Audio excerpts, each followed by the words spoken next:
Hey guys, it's Dream.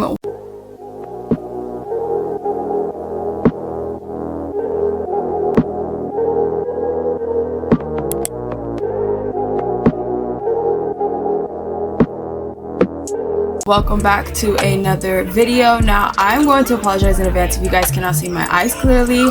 I am using my lamp and my window to film this video because I need the lighting to be somewhat okay for this video. It is gloomy outside, but it's fine. We're gonna work through it. And I also apologize in advance if you guys hear my dog in the background. I am going to try and talk over her, but that never works out in my favor. But basically, today's video is a very exciting video, a video that I have been itching to film for the last couple of weeks, close to a month now. It is my 2025 reading challenge. Now, this is a lot of books, and some of them I've been adding, some of them I've been taking out. These are some books that I have really wanted to talk about, but I've never really had the chance. And I recently got a new book yesterday, and I'm going to show you guys and tell you guys what it's about, because this is definitely one of the main things that I want to continue reading throughout the year. So without further ado, let us get into this video and let's go. This is a lot of books. Crazy thing is, I am so worried that I won't be able to finish all these before the year is out, but I got time. Okay, so I adjusted the lighting a little bit. Now, I'm going to be honest with you guys and tell you that my hair was not intentionally to, if you guys do not know what I'm talking about, you will in a few minutes, just give me a sec. But my hair kind of matches something about one of the books that I've read. And actually, this video is going to consist of me talking about the books that I've already read. I'm going to be giving my ratings and my thoughts on the books, as well as talk about the books that I am currently reading or books that I have not read. Now, as for my 25 reading challenge, I am attempting to read close to 10 books in this year. That's mainly something I want to do personally. This is not anything that has been prompted. This is not a dare. I personally want to read more, and I have a lot of books. So before I decide to buy more books, I'm going to read some of the books that I already have.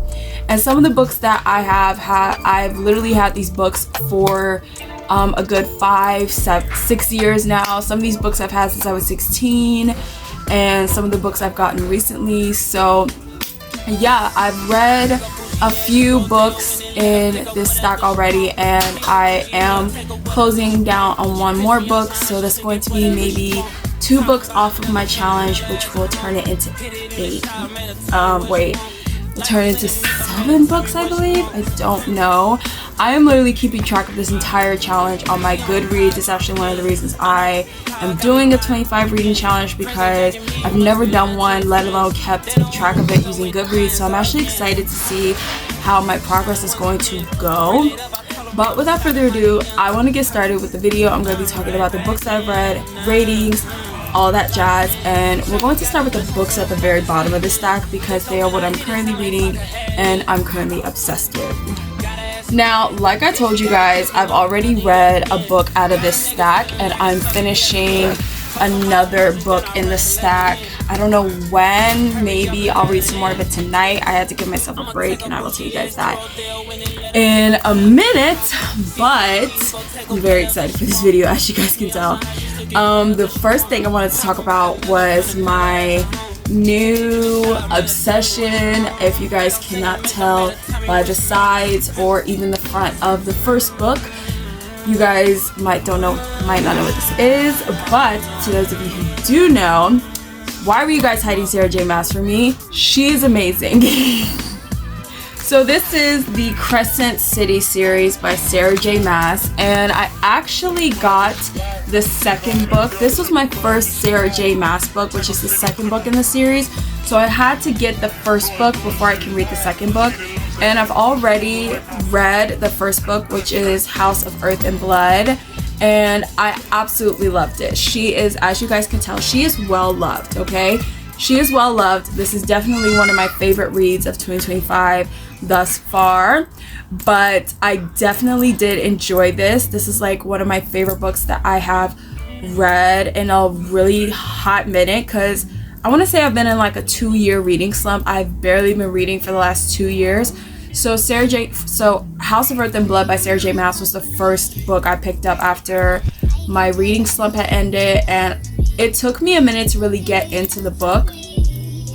But once I did, this was the first book I finished after my reading slump. So I'm just gonna tell you guys what this is about, what I thought about it, my ratings, all of that jazz. So this book, or this series, follows a girl named Bryce Quinlan. She's half fae, half human. She's your all-around party girl. I want to say she's like the Serena van der Woodsen of Crescent City, because if you watch Gossip Girl, you'll know that Serena van der Woodsen was the party girl of New York, and she really didn't care about anything, and she pretty much just did what she wanted. And I want to say that is Bryce, but a lot more crazier than Serena was, because she is like, she literally does not care. Like, Bryce is here for a good time, not a long time, and I love that mentality of her. So Bryce is friends with a girl named Danica, and one night Danica and her entire pack, this may be a spoiler, but I don't know, it depends on where I'm going. So Bryce discovers her best friend and her pack have all been murdered, and it is literally one of the craziest crimes to happen in Crescent City for a minute. So it pretty much tears Bryce up so bad, to the point where she has to like move out of the apartment. She has a new apartment, and like her life has changed in the last 2 years since Danica died. But now she has been given the task of finding Danica's killer after the murders begin to occur again. Now, one of my favorite things about this book was the relationship building of Bryce and Hunt Athalar. Hunt Athalar is, I want to say, he's like the detective of the story. He is working with Bryce on the case to figure out who is behind all the murders of the city. And their relationship was definitely my favorite part of this entire book, and I'm very excited to continue with the last 2 books, because the way their relationship built up, I don't really want to say it's like an enemies to lovers. I think that, you know, I don't really think they're enemies in the beginning. Like, I just think they don't really know each other enough to even consider each other enemies. But they are very funny. There are a lot of scenes with Bryce and Hunt that I personally could not stop laughing at. And I forgot this was an adult fantasy. So the tension is there, but it's not like overpowering. Like, you still get a little bit of tension between Bryce and Hunt. It's very funny, very quirky, and very intimate at some point. I definitely did enjoy the intimacy between Bryce and Hunt.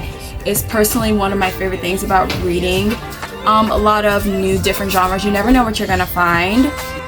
My main thoughts throughout the entire book was who was the killer, because that was literally on my mind the entire time I was reading this. And when the killer was actually revealed, I was a little bit starstruck at the fact that it was literally the last person I was thinking. If you guys have read the book, you'll know exactly who I'm talking about, but I'm not going to spoil it for anyone who has not read this series. Now, I remember when this book came out and I really wanted to get it, but I did not know where to find it. So the fact that I was able to get it off Amazon was so amazing. I am so happy that I was able to read Crescent City, and I'm definitely rating the first book a 10 out of 10, but that's until I read the next 2 books, which I am... Honestly, I don't even know how to talk about the next 2 books because I really don't know what they're about. But it's definitely one of my favorite reads of 2025, because that book, I could not put it down. Like I said, it was hard for me to get into it in the beginning, but after I got like a good chunk of it done, I was like really into it and really invested in the story and the characters. And one of my personal favorite scenes was when Hunt met Bryce's mom and her stepfather. I personally think that scene was absolutely hilarious. And there were a lot of heart-throbbing scenes. Like, I definitely did not appreciate the fact that Hunt was defending Bryce. This was the point where he fell in love with her and he was defending her, and he got punished severely for that. I definitely did not like that scene. It was very hard to read, and it actually made my body hurt a little bit. So yeah, that scene was hard and rough. I definitely did love like I think my favorite scene of the entire book when it comes to Bryce and Hunt's relationship building was when he was trying to bring her back and she just heard every single word he said, even though she wasn't even technically dead.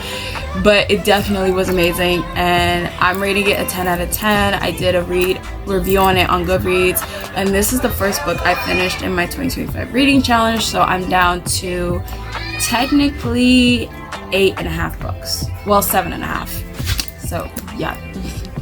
So the next book, you guys, my head is itching. Oh yeah, I did mention that I kind of look like the character in one of these books, and Bryce has red hair similar to this, and I was not intending on matching her any kind of way. I just needed my hair to be enough for this video. So moving on. The next book on my reading list is part 2 of Crescent City, which is House of Sky and Breath. Now, I genuinely don't know what the second book is about. I just know from the back that something is brewing in Crescent City, and it's allegedly going to affect Hunt and Bryce as they try to have a little bit of normality and try and be in a relationship.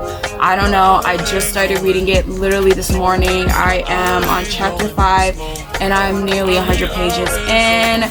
So yeah, I do not know what this is about. Once I figure out what's going on and once I get a better picture of what the general situation is going on in this book, I will definitely let you guys know. So we're going to move on from that. And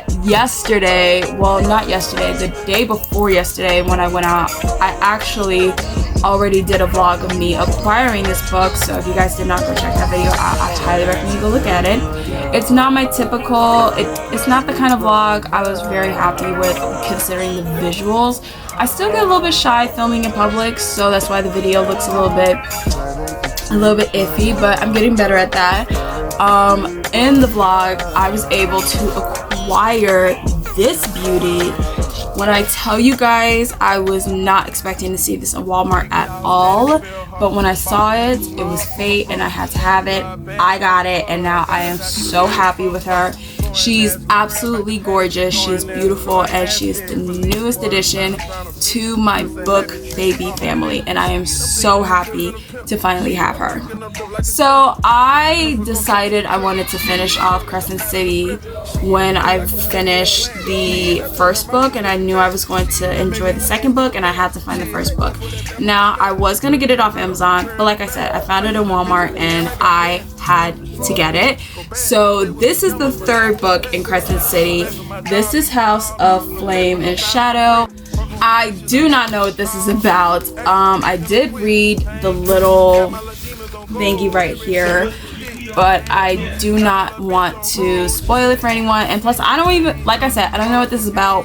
Once I get a better picture of it, I'm going to like let you guys know.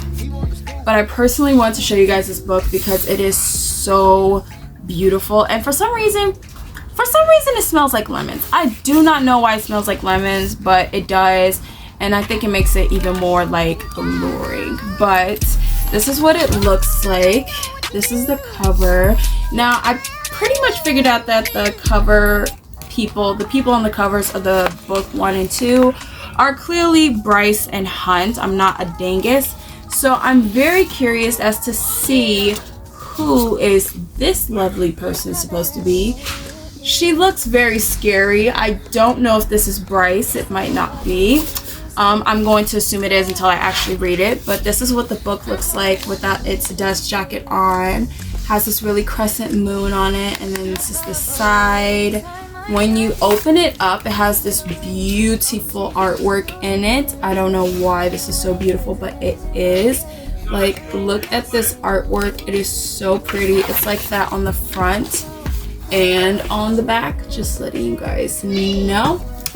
So I'm very excited to continue Crescent City because it was definitely an enjoyable book, and I cannot wait to get to the third book. I'm very nervous because I did see videos on Crescent City a couple years ago, but I do not know if those were spoiler vids. So maybe whatever I saw isn't necessarily what's happening in the book. It may be fan fiction. I do not know. but I will definitely keep you guys updated on my progress. And if you guys want to follow me on Goodreads, I'm going to link my Goodreads account in this video so you guys can keep up with my progress. Now this this thing right here, this is like one of those books that you would not be mad if it got banned, because this thing right here is crazy. One of the reasons it took me so long to finish reading Crescent City was because, one of the reasons it took me so long to read Crescent City was because I was using Crescent City as an excuse to not fly through this. Because when I tell you, when I first got this book, I was flying through it. It wasn't even normal. Like, I would not put this book down for nothing. Like, I was reading it while I was cooking dinner or in the bathroom messing with my hair. Like, I was not putting this book down. So once it started getting crazy, I realized I was going way too fast with reading it, and I definitely needed to put it down. But when I tell you guys, I'm so glad I started using Crescent City as an excuse to pace myself, because this book is absolutely insane. I was actually talking to a friend of mine about this book, and I'm going to give it to her after I finish reading it. But I told her I'm going to mark the pages that I would want someone to warn me about, because this book right here is literally satanic at its finest work. I could not stand some of the stuff in here. Like, it is ridiculous. If you guys haven't already put together what this thing is, if you're not on Book Talk, if you're not on BookTube, let me be the first to warn you. Run. If you ever see someone holding this book, pray for them. Pray for me, definitely, because I'm not finished with this. I think I have a good chunk of it left before I'm officially done with this. And the last chapter I stopped at was chapter 29. So yeah, I am scared to finish this, but I'm going to tell you guys what this is about. So this is Haunting Adeline. This is Haunting Adeline by H.D. Carlton, and this book was blowing up on BookTube, Book Talk a couple years ago, and I finally got it. I think I got it last year. I do not remember. But this book definitely gives dark romance a whole new vibe and a whole new meaning and a whole new what the kind of fuckery, because the madness in this book is absolutely ridiculous. I'm going to be as specific and detailed as I can because my friend is going to watch this video, so I want to warn her. I'm warning you what to expect when I bring you this book, because it is not for the weak. This book is not for the weak, and I don't even think she has a strong enough stomach to read this. But let's go. So, Haunting Adeline, I'm going to be as specific and detailed as possible for my friend who's going to watch this video. Haunting Adeline is about a girl by the name of Adeline. She inherits her grandmother's Gothic mansion, and she moves into it. And for the first part, life is pretty good. You know, she likes living in her grandmother's house, and it's very unique to her. She's also a writer, so Gothic writers, they go together. I don't know why, but we just do. So after Adeline moves into this new place, well, not necessarily new, she grew up here. So after she moves back into her grandmother's place, she starts experiencing these weird anomalies happening all over her place, from random things being out of place, like whiskey glasses, and her bourbon or whiskey is being half drunk, and she does not even drink that much. She starts to come to the conclusion that she may have a stalker. So she decides to, set up cameras around her place. And she does have a stalker. Like, I'm going to tell you guys that right now. She does have a stalker. His name is Zade Meadows, the infamous Zade Meadows. Now, before I read this, I had no clue who any of you guys were talking about. But now that I have finished, well, not necessarily finished, now that I have been reading Haunting Adeline, Zade Meadows is a scary MF, and I would not want to be in this book with him. And I know, I actually did a reading vlog about Haunting Adeline, but I did not give you guys my full thoughts, but I am going to give you my full thoughts now. Adeline is a mother fucking hypocrite, because the amount of times she is throwing shade at her grandmother, the original owner of the new house she just moved in, is literally making me want to jump into the book and pimp slap her, because the amount of times she has literally said to herself, I would never fall in love with my stalker, and that's exactly what she did. I could not stand her for like a good fraction of the book. And Zaid was even worse. Zaid is also, I don't know how to say he's a hypocrite, because he's not saying things that makes him a hypocrite. He's doing things that makes him a hypocrite. Zaid Meadows busts like child pedophilia rings, and he has to be the biggest god hypocrite I have ever met, because the things that he is saving these children from are the exact same things that he is doing to Adeline, and it is very crazy, very wild. Now, another way I heard about this book was everyone kept talking about like this chapter in this book is the infamous chapter, and I'm like, what are you guys talking about? There's like, and people were like, there's this chapter in Haunting Adeline that is going to scare you half to death, but in a good way. And I'm a reader, so I can understand some of the language, but the way you guys were describing this, I was like, what? So needless to say, I got to that chapter you guys were talking about, and I literally, if you guys go back and watch my last vlog where I was studying and reading Haunting Adeline, you'll see that I got to this chapter and I was literally going through, like, I don't even know, I think I was close to having a mental breakdown. But this book literally makes you question reality, and it is not for the weak. So I don't know how my friend is going to read this. I have no clue what that girl reads, so the fact that, you know, I talked about her reading it and she's agreeing to it, I might need to call a priest, or better yet, I might need to admit both of us into an insane asylum, because that's literally what this book has driven me to, an insane asylum. Now, I do know this book is going to end on a cliffhanger, so I do not know if I want to get the second book in the duology. I think it's a duology or a trilogy, I do not know. I read somewhere that, you know, there's a companion book to the series, which basically means there's a book that takes place before Haunting Adeline. So I'm gonna assume the book that takes place before this is going to be about her grandmother's situation with her stalker. So I'm going to keep you guys updated on that as well. And as for the ratings and what I thought about this book, I honestly thought it was crazy. But as far as the ratings, I'm gonna give it like a solid 5, if not a 4, because it was very crazy, and I definitely do not know how I'm going to be after I finish reading Haunting Adeline. Like I said, I will let you guys know. And this beauty, this is definitely one of my favorite dark romances, because it is so like, it's like a slow burn. This is The Tearsmith by Aaron Doom. Now, I was influenced by the Netflix film of this to buy the book. I got the book and I started reading it. Now, The Tearsmith is definitely another faves when it comes to like dark romance. I really don't think Crescent City counts as dark romance. Like, if anything, it's like romantasy. It's romance and fantasy, but this is definitely dark romance vibes, because like the way this book is written and the way it is told, it is definitely one of my favorite dark romances, one of my favorite romances that I have read in a minute. I would definitely say this is like a solid 8, because I'm not finished with it. I will change my rating, but this is how far I have gotten, this is how much I have left, and this is how much I read. This book is very slow burn. It is very like, it actually, it's told by 2 different POVs. It's told by the main girl and the main boy, and the way the main boy's POV is written is absolutely so beautiful. So I definitely want to take my time reading this. But yeah, I just wanted to pick it up and show you guys, because this is by far one of my favorite things that I have on my shelf. So let's get into what it's about.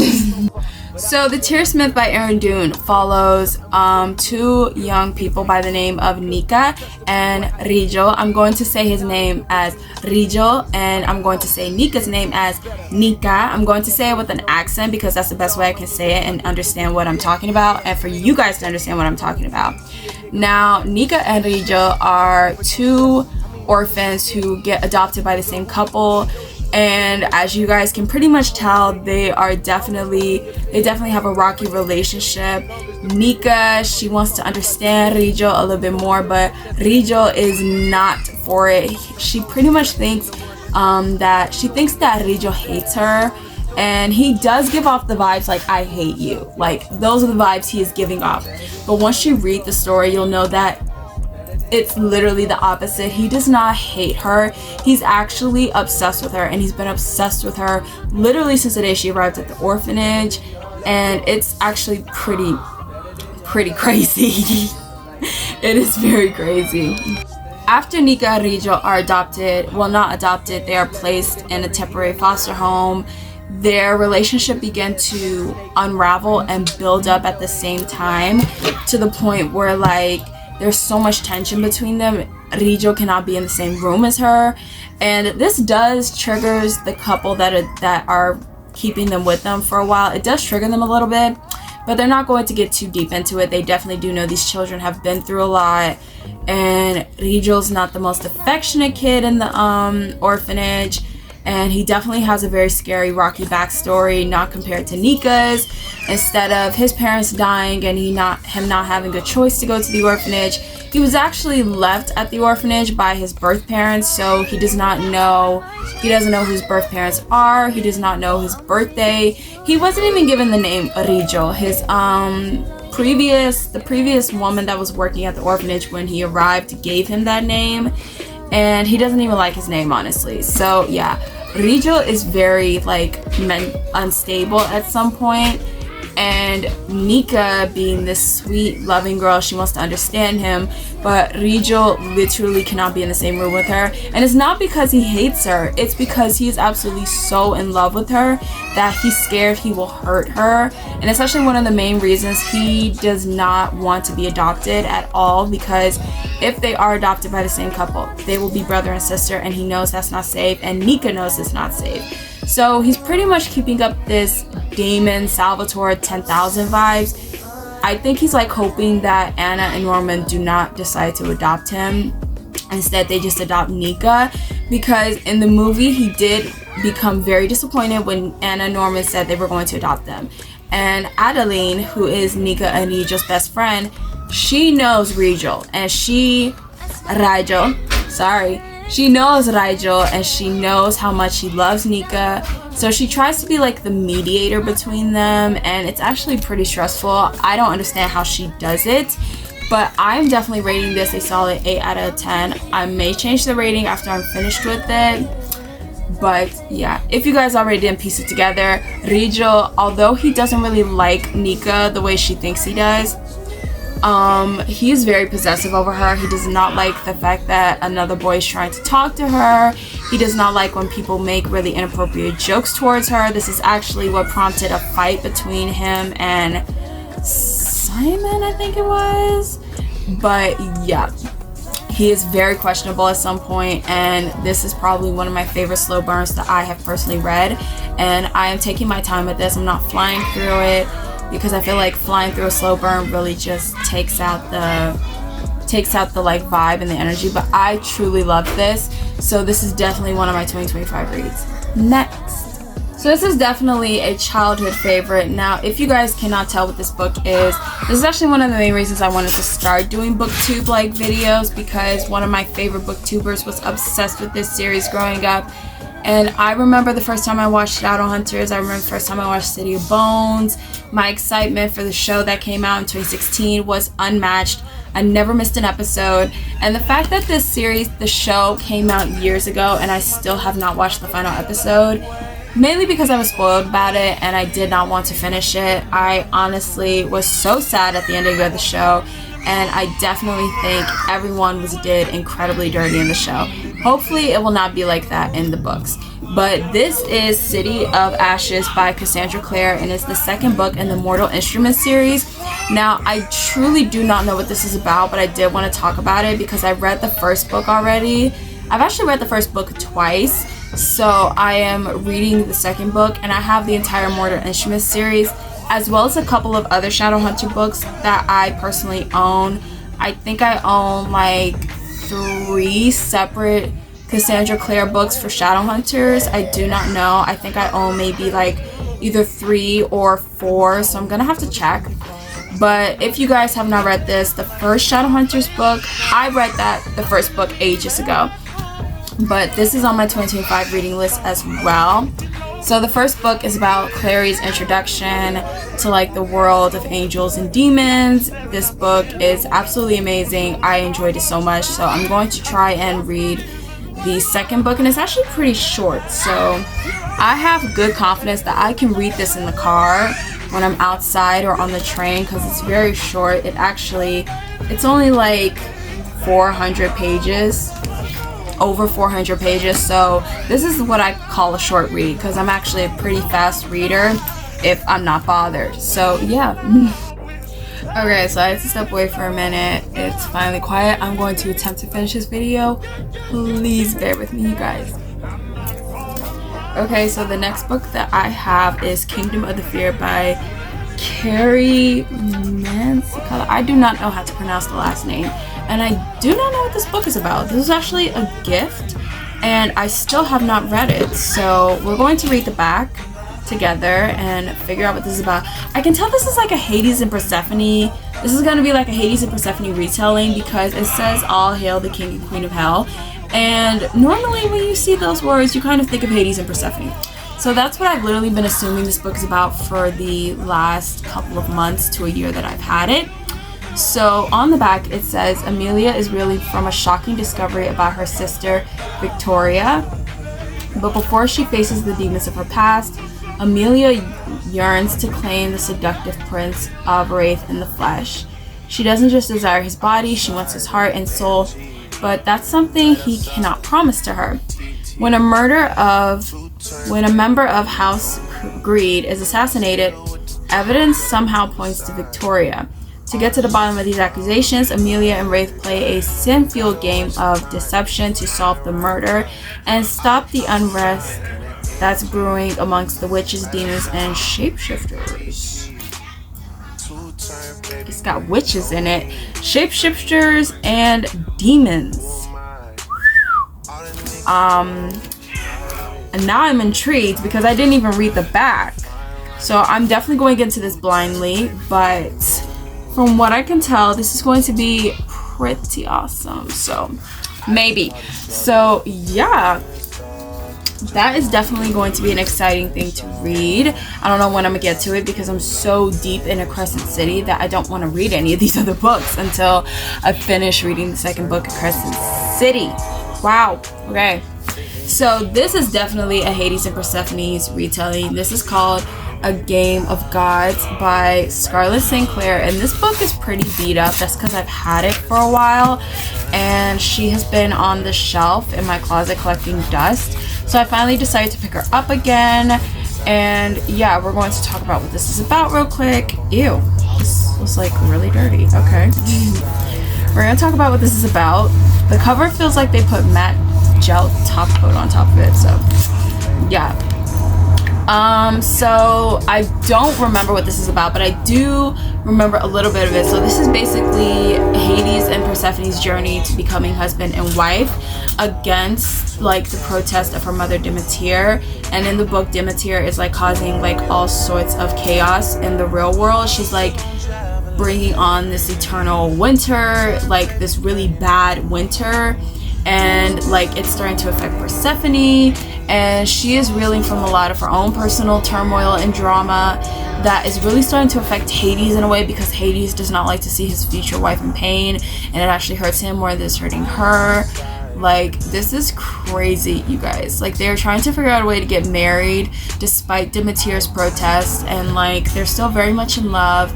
And I really do love Hades and Persephone's retellings. I genuinely love reading the retellings of Greek gods, Hades and Persephone being my absolute favorite. I grew up reading retellings and reading Greek mythology, so this is definitely one of my favorites. I did get a hefty amount of it read before I put it down. I'm on page 275 as of right now, and I was reading this for a while before I put it down, because I hate when I'm reading a book so fast that I know I'm gonna finish it like in like 2 days after buying it, especially if I know it's a good book and I'm just gonna be like this for the, like literally 2 days. So I am pacing myself with that, and I am going to keep you guys updated, promise. So the next book that I have in my hand is a book that I haven't even had that long, but you can tell she's been well loved. She actually came apart last year, so I had to use some nail glue to put it back together. But yeah, this is definitely a book that I am still reading. I don't even remember my place. I might have to restart it. I do not know, but this book has like nail glue and tape on it to keep it together. But this is After We Fell, and this is the third book in the After series by Anna Todd. Now, I am a Wattpad girly, okay? I grew up on Wattpad. Like, I've had Wattpad since I was like 13, and I'm 22. So I'm gonna let you guys do the math. But this is like this. I want to say this is an infamous Wattpad story because it started out on Wattpad and then it got published and turned into movies. Now I have watched all the movies religiously. I have not finished watching the series in total, but like movies 1, 2, and 3, I watched those religiously. I remember when the first movie came out and I was obsessed with it for like a good 6 months after it released. So the third book in the series is Hardin and Tessa after Tessa gets her job and she's like moving to Seattle. Hardin is not necessarily happy about that. My thing is they are very much of a headache. But I am definitely rating the first 2 books that I read. I'm giving the first 2 books like 5 each, so sort of 10. But yeah, if you guys have not checked out that series, you definitely need to check it out. It is absolutely one of my favorite YA novel series, and I still love to read them, and I'm still reading the 3rd book, so yes. So the last book on my 2025 reading challenge is actually a book that I've heard a lot of people talking about, and I think I got it on a whim. Like, I really don't know when I got it because I've had it for so long. It was really popular on Book Talk, and a lot of people were talking about it on BookTube, so when you guys see the cover, you are definitely going to know what this is. If you guys have read it, please let me know your thoughts, and without further ado, boom! So this is An Ember in the Ashes by Sabaa Tahir, and this is my first Sabaa Tahir book that I have gotten. I've never read anything by Sabaa Tahir, and I'm actually pretty interested to read this. Like, I feel like this is going to be a really easy book to carry with me, and I genuinely do not know what this book is about. Like, I'm going into the majority of these books I'm going into blind because, like I said, these are some books that I randomly pulled off of my shelf that I've had literally since I was 16, but I do not think I got An Ember in the Ashes when I was 16. I think I got it like when I was either 17 or 18. I definitely got it after I was 16. So I do not know what this book is about, and I have to Google it because I am actually pretty curious, but at the same time, I'm scared I'm not going to like it. Like, you ever get a book and you look at it and you can just tell by the cover, you say to yourself, well, this might be a good book, but after you read it, it's like, why did I read this? Like, I have a lot of love-hate relationships with that, but I genuinely cannot wait to continue reading my 2025 reading list and updating you guys on BookTube as well as Goodreads as well as Instagram. And I am also in the works of making a Book Talk account because my Book Talk account did get banned along with my main account from last year. That was a piss off, but I hope you guys enjoyed this video. I'm so happy that I finally filmed this video and I cannot wait to upload it. And if you guys have not watched my other vlog, go check that out. And without further ado, I will see you guys later, and yeah, I love you guys. Bye.